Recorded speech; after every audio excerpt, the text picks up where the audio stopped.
Dia ditangkap Partai Komunis karena imannya. Polisi menggunakan keluarganya untuk memaksa dia jadi seorang Yudas dan mengkhianati Tuhan. Ayahnya yang sudah tua berlutut, sementara ibunya menegur. Anak-anaknya memohon, suami dan pamannya menasihati. Di satu sisi kasih sayang duniawi, dan di sisi lain kepentingan gereja. Dia mendapati dirinya berada dalam posisi dilematis. Dia berdoa dan mencari kebenaran melalui kesengsaraannya. Dan akhirnya menang atas pencobaan iblis dengan mengandalkan firman Tuhan.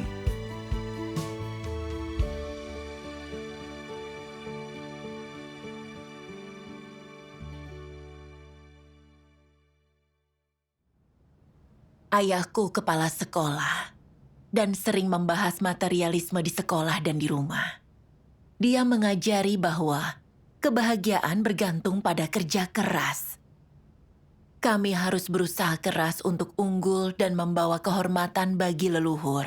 Didorong oleh teladan yang diberikan orang tua, aku dan saudaraku selalu bekerja keras. Kami terjun ke bisnis, menjadi pejabat, dan cukup berhasil. Musim semi tahun 2007, aku menerima pekerjaan Tuhan yang Maha Kuasa di akhir zaman.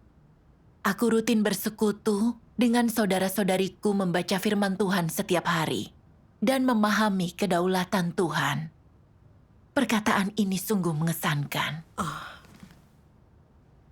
Tuhan menciptakan dunia ini. Dialah yang menciptakan manusia, dan dialah perancang kebudayaan Yunani kuno dan peradaban manusia.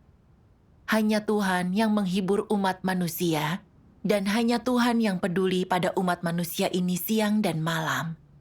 Perkembangan dan kemajuan manusia tidak dapat dipisahkan dari kedaulatan Tuhan, dan sejarah serta masa depan umat manusia berkaitan erat dengan rancangan-rancangan Tuhan. Apabila engkau adalah seorang Kristen sejati, engkau tentu akan percaya bahwa kebangkitan dan kejatuhan suatu negara atau bangsa terjadi sesuai dengan rancangan Tuhan. Hanya Tuhan sendiri yang mengetahui nasib suatu negara atau bangsa, dan hanya Tuhan sendiri yang mengendalikan perjalanan umat manusia ini. Jika umat manusia dan suatu negara ingin mendapatkan nasib yang baik, manusia harus sujud menyembah kepada Tuhan, bertobat dan mengaku di hadapan Tuhan. Jika tidak, nasib dan tempat tujuan manusia akan menjadi malapetaka yang tidak terhindarkan. Amin. Amin. Firman Tuhan mencerahkan hatiku. Tuhan itu Sang Pencipta, Dia yang membimbing dan menopang manusia hingga sekarang.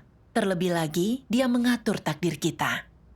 Hanya dengan menyembah Tuhan, bertobat kepadanya, dan menerima keselamatannya, kita bisa punya takdir yang baik. Aku juga belajar, Juru Selamat, Tuhan yang Maha Kuasa telah kembali di akhir zaman melakukan penghakiman untuk mentahirkan dan menyelamatkan manusia. Memimpin kita keluar dari pengaruh iblis dan ke tempat tujuan indah yang telah Tuhan siapkan, agar bisa punya takdir dan akhir yang baik. Aku terberkati karena bisa menerima Tuhan yang Maha Kuasa dan bersumpah untuk menerapkan iman dengan baik dan bertugas untuk membalas kasih Tuhan. Syukur kepada Tuhan. Tapi saat berfokus menjalankan tugasku, aku ditangkap Partai Komunis. Di siang hari pada Maret 2009, polisi datang ke pertemuan membawaku dan 3 saudari lain dan menahan kami di kantor polisi. Kepala Keamanan Publik berkata dengan keras, "Katakan apa yang kau tahu, siapa yang mengubah imanmu, siapa pemimpin gerejamu. Jika kau bicara, kau akan segera kubebaskan. Tapi jika kau tak bekerja sama dengan semua buku agama yang kami temukan di tempatmu, kami bisa memenjarakanmu." Melihat wajahnya yang garang, jantungku mulai berdebar kencang. Aku tak tahu bagaimana aku akan diperlakukan. Aku segera berdoa, memohon Tuhan untuk menjagaku, memberiku iman dan kekuatan. Kupikirkan firman Tuhan ini setelah berdoa. Para penguasa mungkin tampak ganas dari luar, Tapi jangan takut. Ini disebabkan engkau punya sedikit iman. Asalkan imanmu bertumbuh, tidak akan ada yang terlalu sulit. Amin. Firman Tuhan memberiku iman dan kekuatan. Segala hal ada di tangan Tuhan. Kepala keamanan publik itu menakutkan, tapi dia ada di tangan Tuhan. Dia alat yang melayani Tuhan. Dia tak berhak untuk menghukumku, hanya Tuhan yang bisa. Aku tak terintimidasi perlakuannya. Melalui firman Tuhan, kita punya iman dan kekuatan. Iya. Benar. Melihatku tak mau bicara, aku dan 3 orang lainnya ditahan di pusat penahanan dengan tuduhan mengganggu tatanan sosial. Oh, Suatu pagi, ku dengar ada yang meneriakkan namaku. Aku begitu terkejut. Apa aku akan diinterogasi lagi? Mereka telah menanyaiku, tapi aku bungkam. Kupikir mereka akan menggunakan taktik lebih kejam. Merasa takut, aku berdoa dalam hati dan lambat laun aku bisa tenang.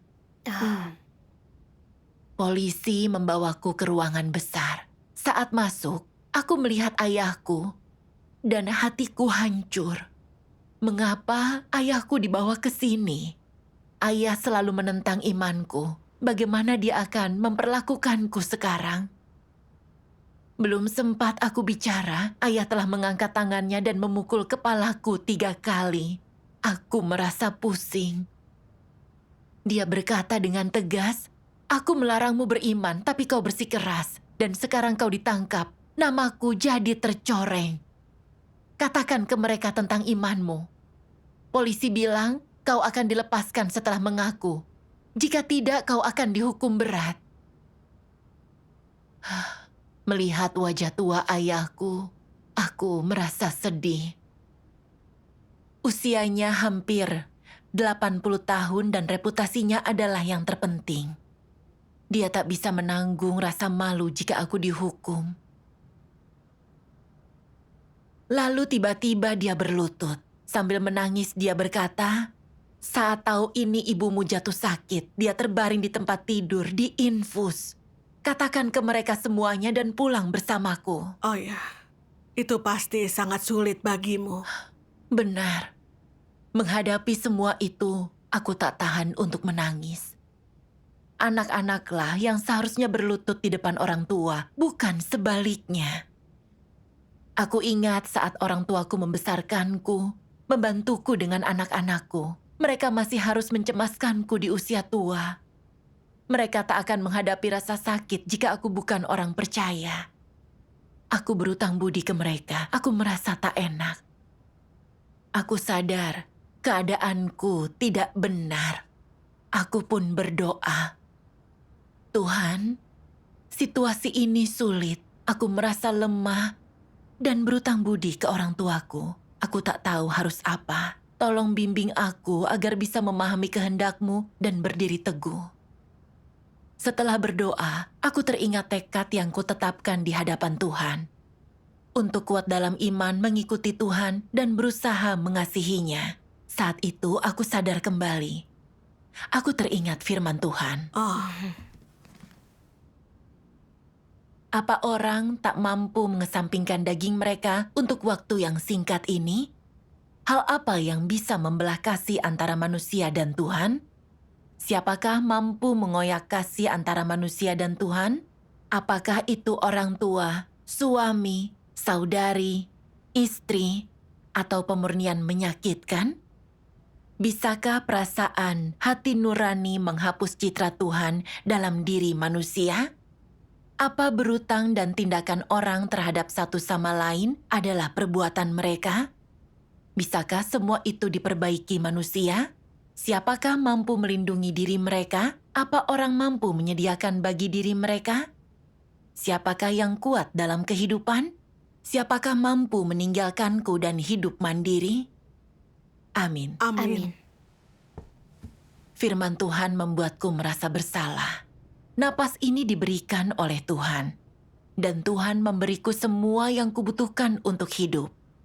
Tuhan yang melindungiku adalah alasanku hidup hingga hari itu. Dia mengatur segalanya untuk membimbingku ke hadapannya dan menerima keselamatannya. kasih Tuhan begitu besar. Tak bisa kuhianati Tuhan karena takut menyakiti orang tuaku. Kesehatan mereka juga ada di tangan Tuhan. Tak ada gunanya aku khawatir.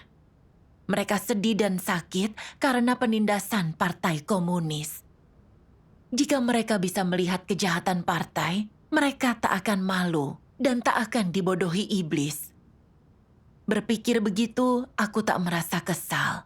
Aku bersumpah untuk berdiri teguh dalam kesaksianku meski di penjara. Amin. Aku menyeka air mataku dan membantu ayahku berdiri. Lalu beberapa petugas mengepungku. Aku berkata, aku tak tahu apapun. Satu petugas berkata, waktumu tinggal 5 menit lagi. Ayahku marah, dia memukulku lagi. Berlutut dan bilang, jika kau tak bicara, aku akan berlutut hingga mati. Partai tak mengizinkan agama, beraninya kau menentang itu? Cepat mengaku, supaya kita bisa pulang. Aku pun sadar ini siasat dari pihak polisi. Mereka ingin ayah menekanku untuk jadi Yudas dan mengkhianati yang lainnya. Iya, Polisi-polisi itu berbahaya. Iya, benar. aku marah dan kesal. Aku membantu ayah berdiri dan beberapa petugas mengepungku lagi. Aku menatap mereka dan berkata, aku tak tahu apapun.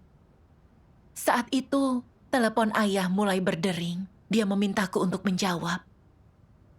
Bisa ku dengar suara ibuku di telepon mengumpat. Ibu bisa mati karenamu. Kau bersikeras beriman, kau tak bisa melawan pemerintah. Katakan yang kau tahu dan kembalilah. Apa yang akan kami lakukan jika kau dihukum? Bagaimana putramu akan menemukan istri? Kami merasa terhina. Pikirkan kami. Sambil menangis, aku menutup telepon dan melihat ayahku berjalan keluar. Saat kembali ke sel, aku kembali memikirkan ibuku yang sakit. Jika terjadi hal buruk, aku akan mengecewakannya. Makin memikirkannya, makin aku merasa buruk. Saat itu aku sadar kasih sayangku adalah titik lemahku. Lalu aku berdoa kepada Tuhan. Memohon bimbingannya agar aku mengambil sikap bukan berdasarkan emosi. Aku teringat firman Tuhan ini. Mengapa manusia sulit memisahkan diri dari emosi? Apa hal itu melampaui standar hati nurani? Bisakah hati nurani memenuhi kehendak Tuhan? Bisakah emosi membantu manusia mengatasi kesulitan? Di mata Tuhan, emosi adalah musuhnya. Ini sudah dinyatakan dengan jelas dalam firman Tuhan. Amin. Firman Tuhan membuka mataku. Emosi itu musuh Tuhan dan penghalang terbesar untuk menerapkan kebenaran. Dengan emosi kita makin jauh dari Tuhan dan mengkhianatinya. Aku terjebak perasaan untuk orang tuaku. Kukira tak berbakti adalah pelanggaran berat dan menjadikanku putri yang buruk. Melihat mereka kesal karena aku ditangkap, aku merasa berutang budi. Mereka telah bekerja sangat keras untuk membesarkanku. Tapi aku belum melunasinya, bahkan membuat mereka menderita. Aku memikirkan kebaikan orang tuaku, tapi lupa Tuhan memberi kita hidup. Tuhan sumber kehidupan. Dan napas hidupnya yang menopangku hingga sekarang. Berkat pemberian Tuhan, aku punya semua yang kumiliki. Tuhan telah memberi kita begitu banyak tanpa pernah meminta imbalan. Itu benar. Di akhir zaman, Tuhan telah berinkarnasi lagi menyelamatkan manusia, menanggung penghinaan besar, serta pengejaran dan penindasan Partai Komunis. Tuhan telah memberi segalanya. Kasih-Nya begitu besar. Kita harus menyembah dan menaati Tuhan. Perhatian orang tuaku telah meningkatkan kehidupan materiku. Tapi mereka tak punya kebenaran. Mereka tak bisa menyelamatkanku dari iblis atau memberiku tempat tujuan dan akhir yang baik. Tentu Benar. tidak. Jika aku mengkhianati Tuhan hanya untuk menuruti orang tuaku, aku tak akan berutang budi ke mereka, tapi aku akan ditolak Tuhan dan tak akan diselamatkan. Saat itu aku sadar, Iblis gunakan rasa sayangku ke orang tua untuk mencobaiku, yang membuatku makin jauh dari Tuhan, kehilangan kesempatan diselamatkan, jatuh ke neraka dan hancur bersamanya. Jangan sampai aku tertipu siasat iblis. Iya. Syukur kepada Tuhan. Itu pemahaman yang bagus, sangat memotivasiku. Iya, aku ingat Petrus yang punya prinsip dan menentang orang tuanya. Dia kuat dalam imannya, tak peduli usaha mereka menghentikannya. Akhirnya, kasih dia kepada Tuhan besar dan dia diperkenankannya. Benar. Di hari kelima, polisi membawa 3 surat untukku dari ibu, putri, dan putraku. Putraku menulis, "Ibu, aku sudah menantikan seluruh keluarga bersatu kembali. Tak mudah bagiku untuk ditugaskan dari tentara dan kembali. Tanpa ibu di rumah, dunia ini serasa hancur. Ibu, katakan ke polisi tentang keagamaan ibu. Jika ibu di penjara, itu akan memengaruhi peluangku bekerja dan menikah. Meski ibu tak memikirkan diri ibu harus memikirkanku." Saat membaca surat itu, aku menangis. Jika masa depannya sungguh hancur karena aku di penjara, aku tak tahu cara menghadapinya. Aku pasti akan dibenci. Aku merasa jalan iman ini penuh batu sandungan, dan setiap langkah perlu membuat pilihan. Aku berdoa dalam hati, "Ya Tuhan, aku sungguh merasa sakit dan lemah. Kumohon jaga hatiku dan kuatkan imanku." Saat di sel, seorang saudari mengetahui keadaanku dan mengingatkan untuk tak terpengaruh iblis. Itu peringatan bagiku. Aku ingat di tiap kesempatan iblis menggunakan berbagai cara untuk menipu kita agar mengkhianati Tuhan. Kita bisa jatuh ke jaring iblis saat lengah. Kita harus terus menenangkan hati, bersandar kepada Tuhan untuk mengetahui siasat iblis, mendapat perlindungan Tuhan. Benar. Malam itu aku tak bisa tidur dan berdoa kepada Tuhan dalam hati. Aku teringat firman Tuhan ini.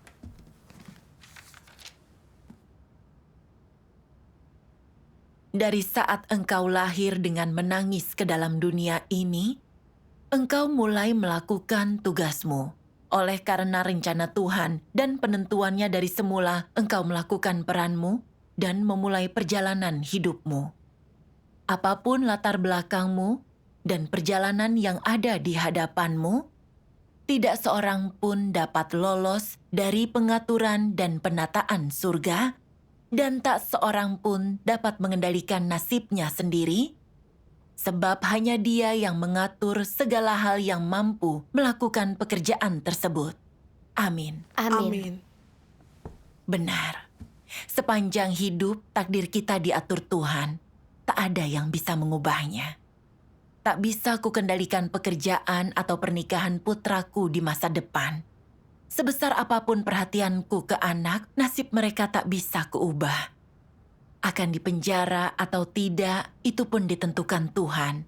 Aku tak bisa keluar hanya karena ingin bebas.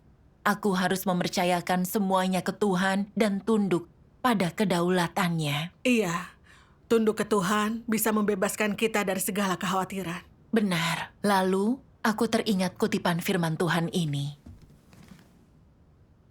Kau harus mengabdikan diri pada kebenaran, menderita kesukaran, dan menanggung penghinaan demi kebenaran.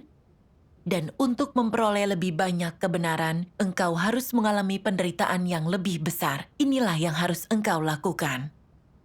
Janganlah membuang kebenaran demi kehidupan keluarga yang damai. Dan janganlah kehilangan martabat dan integritas hidupmu demi kesenangan sesaat.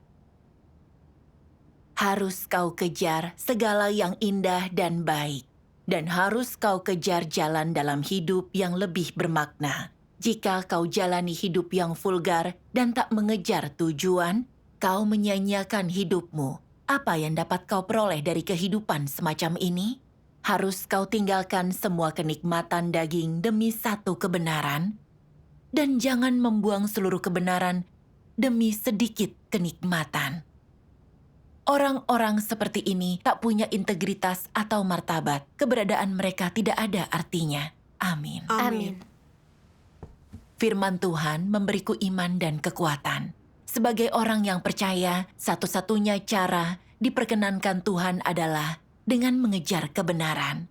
Hanya itu yang bisa dianggap kehidupan berharga. Dan penderitaan sebesar apapun akan setimpal. Tentu. Jika aku mengkhianati saudara-saudari dan gereja hanya untuk memuaskan keluargaku, aku akan jadi Yudas. Itu penghinaan terbesar dan aku akan dikutuk Tuhan karenanya. Meski punya keluarga yang bahagia, itu akan tak berarti aku tak lebih dari mayat hidup. Melalui ini, aku lebih bertekad mengikuti Tuhan. Apapun taktik polisi, aku akan bersaksi dan mempermalukan iblis. Syukur Amin. kepada Tuhan. Polisi memanggilku ke aula di hari ke-6. Di sana, aku melihat paman, suami, putra, dan putriku. Anak-anak memelukku dan menangis, berkata, "Ibu, pulanglah." Suamiku berdiri di samping menangis. Lalu pamanku berkata, "Ling Min, polisi bilang kau bisa pulang setelah memberitahu mereka, dan kau tak perlu dipenjara. Masa depan putramu akan hancur jika kau dipenjara. Itu akan menghancurkan keluarga. Dengarkan aku dan beritahu mereka." Saat itu, aku mengerti siasat iblis ada di balik hal ini. Jika aku beritahu polisi, mereka akan meminta informasi lebih, dan saudara-saudari lain akan ditangkap. Kemudian aku berkata, sebagai orang percaya aku menempuh jalan yang benar. Aku tak bersalah, tak ada yang perlu kuakui. Pulanglah ke rumah. Saat kembali ke sel, terpikir olehku polisi yang menggunakan orang yang kukasihi untuk membujukku agar mengkhianati saudara-saudari dan Tuhan. Partai Komunis sungguh keji. Mereka iblis yang anti Tuhan. Benar. Lalu, seorang petugas memanggilku dan berkata, "Bagaimana kunjungan keluargamu?" Melihatnya bersukaria dalam situasi ini, sambil marah kukeluarkan surat itu. Merobek, melemparkannya dan berkata, "Aku orang percaya dan jujur, tak kulakukan hal buruk. Mengapa kau suruh mereka mendesakku? Apa salahku?" Lalu aku berjalan keluar. Syukur kepada Tuhan, bisa kuhadapi pertanyaan polisi dengan tenang berkat kekuatan dari Tuhan. Di tanggal 14, Kepala Biro Keamanan Publik memanggilku. Dia tak galak seperti sebelumnya dan bertanya tentang keluargaku. Dia menggunakan perkataan indah untuk membujukku berkhianat. Aku berdoa memohon perlindungan Tuhan agar tak tertipu siasat iblis. Kepala biro banyak bicara. Akhirnya melihat aku diam, dia marah dan berteriak dengan kejam. "Aku tak akan basa-basi. Kami temukan banyak buku agama di rumahmu. Ini kasus terbesar di kota. Kau akan dipenjara jika terus tutup mulut." Tapi aku tak peduli ucapan dia. Aku berdoa dan bersumpah. Aku tak akan pernah berbagi informasi dan mengkhianati Tuhan meski aku dihukum. Apakah akhirnya kau dipenjara? Tidak. Setelah 2 minggu mereka sadar tak akan mendapatkan apapun dariku dan memulangkanku. Iya, syukur kepada Tuhan. Semuanya ada di tangan Tuhan. Iya. Benar. Setelah pulang, keluarga masih menentang imanku. Aku tahu itu karena kebohongan dan penindasan PKT. Aku berdoa dan bersumpah akan mengikuti Tuhan hingga akhir. Amin. Aku pun teringat nyanyian pujian, bergerak maju di sepanjang jalan mengasihi Tuhan. Tak menghiraukan betapa berat jalan kepercayaan, misiku hanya melakukan kehendak Tuhan. Aku tak peduli apa kelak aku diberkati atau tidak. Karena bertekad mengasihi Tuhan, aku akan setia sampai akhir. Apapun kesulitan yang mengintai di belakangku, bagaimanapun akhir hidupku, untuk menyambut hari kemuliaan Tuhan, kuikuti jejak kakinya dengan berusaha terus maju. Amin. Kunyanyikan berulang kali dan terinspirasi. Aku tahu jalan iman akan selalu disertai penganiayaan partai, dan aku mungkin akan ditangkap lagi atau dihukum. Tapi aku yakin ini jalan yang benar akan kuikuti Tuhan hingga akhir. Untuk sementara aku tak bisa menghubungi anggota gereja atau menjalani kehidupan gereja. Aku makan dan minum firman Tuhan di rumah dan menginjili keluargaku. Suami dan putriku jadi orang yang percaya. Luar biasa. Benar. Kami makan dan minum firman Tuhan sebagai satu keluarga. Setahun kemudian, aku menjalin hubungan dengan saudara-saudari lagi. Aku bersyukur kepada Tuhan. Selama ini melalui penindasan dan penangkapan partai komunis dan serangan keluargaku, pencerahan dan bimbingan firman Tuhan membantuku melewatinya. Sesulit apapun jalannya, aku akan mengikuti Tuhan hingga akhir. Syukur kepada Syukur Tuhan. kepada Tuhan. Berpegang pada firman Tuhan.